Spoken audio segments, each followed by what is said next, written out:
नमस्कार दोस्तों, मेरे YouTube चैनल पर आप सभी का स्वागत है। आज के इस वीडियो में हम जो है पिछले वीडियो में हमने 8 तक प्रश्न डिस्कस कर लिया था परसेंटेज का। आज हम 9th से शुरू करेंगे। क्वेश्चन नंबर 9 देखते हैं क्या है कि यदि x का 50% बराबर है y के 30% का, तो आपको बताना है x और y का क्या अनुपात होगा।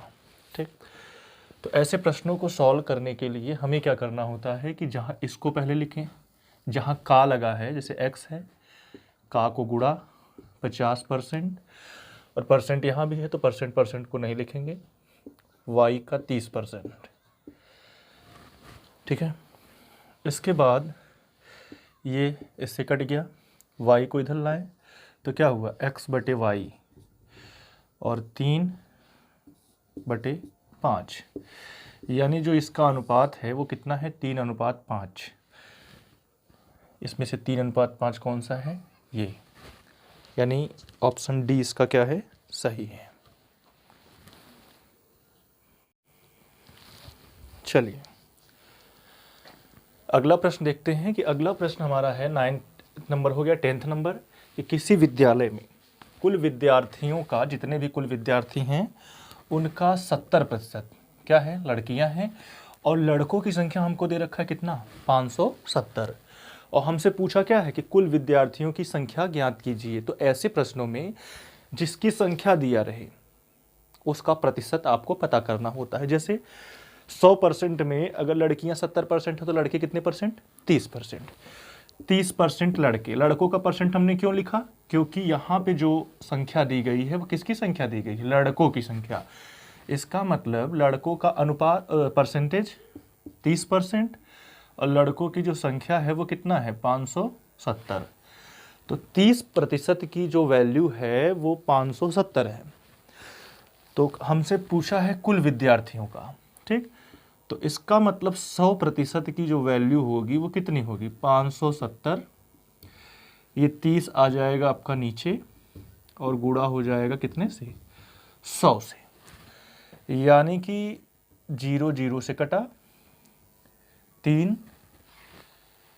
19 3 57 19, तो कितना है 19 गुणे 100, यानी कि 1900 विद्यार्थी टोटल हैं और हमारा ऑप्शन डी होगा क्या, सही। चलिए अगला प्रश्न हमारा है कि एक चुनाव में 2 उम्मीदवार हैं। एक उम्मीदवार 38% मत प्राप्त किया, उसको 38% मत मिला और वो 7200 मतों से पराजित हो गया। तो कुल वैध मतों की संख्या बताइए। ठीक है, तो अब जहाँ सोचने वाली बात है कि जैसे कुल वैध मत मान लेते हैं 100 है, 100 का 38% हारने वाला पा गया। ठीक, इस साइड कर देते हैं इसको, 38% हारने वाला पा गया, तो भाई जीतने वाला कितना पाएगा, 62%। अगर 100 में से 38% हारने वाले को मिला तो जीतने वाले को कितना मिला होगा, 62%। ठीक, अब हमको क्या करना है कि दोनों, अब भाई पराजित होने का मतलब है कि दोनों के बीच का ये अंतर है 7200।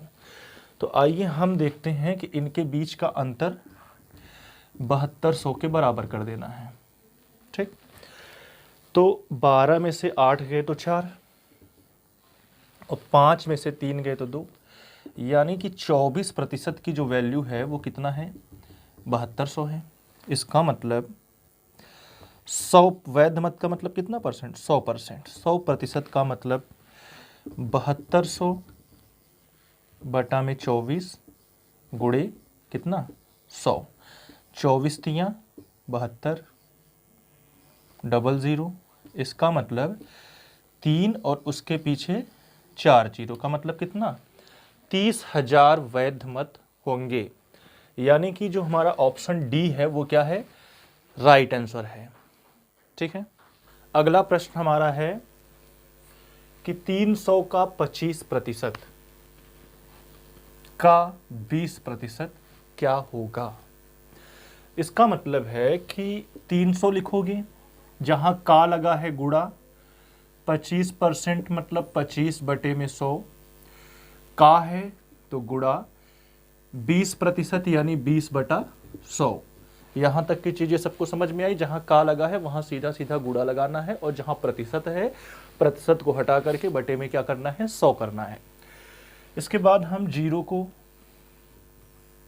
किसी भी जीरो से काट दो, इससे काट दो। 25 एकम 25, 25 चौका 100, 4 पंजे 20, बचा क्या 5 और 3, 5 तियां 15। ठीक, ऑप्शन डी राइट आंसर। समझ में आया? चलिए अगला प्रश्न हम देखते हैं, हमारे सामने है कि 25/2 का x प्रतिशत 150 है, तो आपको बताना है x का मान क्या होगा। ठीक है, तो आइए देखते हैं। 25/2 का है तो गुणा, x प्रतिशत मतलब x/100 बराबर कितना है, 150 है। ठीक है, अब आप देखेंगे कि 25 एकम 25, 25 चौके 100, 4 दूनी 8, x बराबर, इस 8 को हमें इस साइड ले जाना है 150, क्योंकि हमें x जिसका मान निकालना होता है उसको हम अकेले एक तरफ रखते हैं, बाकी सारी चीज़ों को हम वहाँ से हटा देते हैं। यानी कि x यहाँ रहेगा, बाकी सारी चीज़ें यानी 4 दूनी 8 जो है यहाँ नीचे है, और इस साइड जाएगा तो कहाँ जाएगा, ऊपर चला जाएगा। यानी कि 8, 15 अट्ठे 120 और पीछे एक जीरो, यानी कि जो इसमें 1200 होगा वो हमारा राइट आंसर होगा। ठीक है, चलिए अगला प्रश्न हम देखते हैं। अगला प्रश्न हमसे कह रहा है कि यदि किसी विद्यालय में विद्यार्थियों की 60% लड़के हों और लड़कियों की संख्या 972 है, तो विद्यालय में कुल कितने लड़के हैं। ठीक है, तो बताइए, जैसे कि 100% होते हैं विद्यार्थी टोटल मिला के, अगर इसमें 60% लड़के हैं तो लड़कियां कितनी होंगी भाई, 40%। तो ये हमने लिखा 40% लड़कियां हैं। अब यहां हमें संख्या दिया गया है किसकी, लड़कियों की संख्या, और ये प्रतिशत भी लड़कियों का है, तो यानी कि 40% का जो मान है वो 972 है। बट हमको चाहिए कितने परसेंट का, 60% का, यानी कि 60% बराबर 972 बटे में 40 गुणे 60। ठीक है, जीरो जीरो से कटा, 4 से इसको हम काटे, 4 दूनी 8, 4 चौक 16 और 4 तियां 12। ठीक है, 6 से इसको हम करें, 6 तियां 18, 6 चौक 24 और 1 25, 6 दूनी 12 और 2 14, 1458, यानी कि 1458। ऑप्शन बी हमारा क्या होगा, सही होगा। ठीक है, चलते हैं अगले प्रश्न पर। अगला प्रश्न हमारा है कि एक व्यक्ति अपनी आय का 66 सही 2/3% खर्च करता है। यदि वो प्रति मास यानी प्रति महीने 1200 रुपये बचाता है तो उसका व्यय यानी उसका खर्च प्रति मास कितने रुपया है। तो आइए देखते हैं कि ऐसे प्रश्न को जो मिश्र भिन्न में जिसका प्रतिशत दिया रहे तो उसको पहले हमें भिन्न में बदल लेना होता है, यानी कि तो क्वेश्चन आसान हो जाएगा। मतलब 66 सही 2/3% है, इसका जब हम भिन्नात्मक मान यानी फ्रैक्शन वैल्यू निकालेंगे तो वो आएगा 2/3। इसका मतलब ये कुल आय है, ये खर्च है। ठीक है, जब 3 आय और 2 खर्च तो बचत कितना, 1 बचत होगा। यानी कि 3 आय में से 2 आप खर्च निकाल दोगे तो बचत कितना आया, बचत 1 आएगा। ठीक, और 1 यूनिट का ये बचाता है, यानी बचत हमको दिया है यानी 1 यूनिट बराबर है कितना, 1200, यानी बचत हमारा 1200। खर्च कितना है भाई, 2 यूनिट खर्च हो रहा है, तो 2 यूनिट की जो वैल्यू है, 1 यूनिट की 1200, तो 2 यूनिट की 1200 गुणे 2, यानी कि 2400 रुपये उसका हर महीने का खर्च हो रहा है। इसका मतलब कि ऑप्शन बी हमारा क्या है, सही है।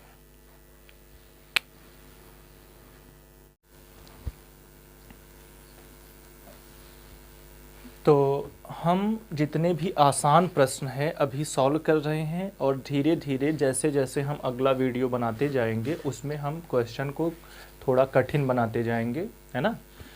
तो ये जितने भी प्रश्न मैं आपको करा रहा हूँ वो सारे क्वेश्चन विभिन्न एग्जामों में पूछे जा चुके हैं, ठीक है। अगला प्रश्न देखते हैं। अगला प्रश्न हमारा है कि 2008 में 31% कर्मचारियों ने कर का भुगतान किया, यानी टैक्स को दिया। कर न देने वाले शेष कर्मचारी कितने हैं, 20,700। तदनुसार कर्मचारियों की कुल संख्या कितनी है, यानी कि इसमें हमें दिया गया है कर देने वाले कितने हैं, 31%, तो कर न देने वाले कितने परसेंट होंगे, कर न देने वाले होंगे 69%, 69% कर न देने वाले हैं, ठीक। और यहाँ पे आपको संख्या दी गई है उन कर्मचारियों की जिन्होंने कर नहीं दिया, यानी कर न देने वाले शेष कर्मचारी कितने हैं, 20,700, ठीक है। यानी कि 69% का मान क्या है, 20,700 है, ठीक। तो आपको बताना है कुल संख्या कर्मचारियों की, यानी कि 100%। तो 100% का मतलब 20,700 बटे में 69 गुणे 100।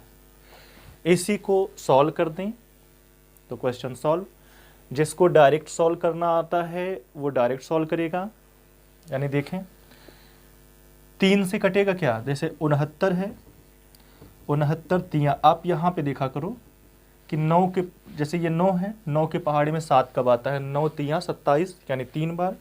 तो एक बार चेक कर लेते हैं, 3 9 27, 3 6 18 और 2 20, 207 आया, यानी 69 पंजा 69 और 69 तियां 207, पीछे कितना, 0, डबल 0। तो कुल कितना मान आ गया भाई, 300 ये और 2 जीरो उसके पीछे, यानी कि 30,000। यानी कर्मचारियों की कुल संख्या कितनी है, तो कर्मचारियों की कुल संख्या है 30,000, और ऑप्शन नंबर सी हमारा क्या है, सही। तो हमने देखा कि जितने भी प्रश्न हम सॉल्व कर रहे हैं बड़े ही आसानी से सॉल्व होते जा रहे हैं। तो हमारी कोशिश ये है कि हम कम समय में ज़्यादा से ज़्यादा प्रश्नों को आपके साथ प्रैक्टिस किए करें, है ना। तो चलिए अगला प्रश्न देखते हैं कि एक टीम ने 40 खेल खेले, कितने खेल खेले, 40, जिसमें से 24 उसने जीत लिया। इसका मतलब है कि 40 खेल खेले, यानी कुल खेल 40 हैं, और कितने जीत लिए, 24 जीत लिए। उस टीम द्वारा जीते हुए खेलों का प्रतिशत, इनका अनुपात हो गया 24 और 40 का, ठीक है। और इसी को हमें बदलना है प्रतिशत में। तो आप जानते हैं कि भिन्न को प्रतिशत में बदलने के लिए हम क्या करते हैं, 100 से गुणा कर देते हैं। 0 0 से कटा, 4 6 24, यानी कि 60%।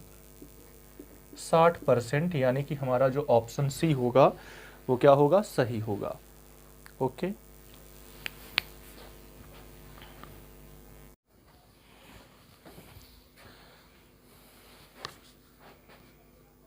चलिए अगला प्रश्न हमारा है कि एक व्यक्ति को 20% वेतन वृद्धि प्राप्त होने पर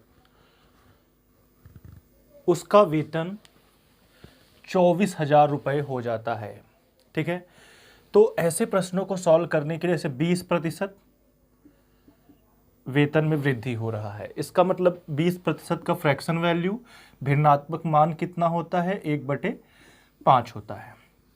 इसका मतलब पहले जो वेतन 5 था वो अब कितना हो गया, 6 हो गया, और बढ़ने के बाद, वृद्धि के बाद उसका पैसा कितना हो गया, 24,000 रुपये। यानी कि जो 6 है, 6 का मान यानी 6 यूनिट बराबर है कितना, 24,000।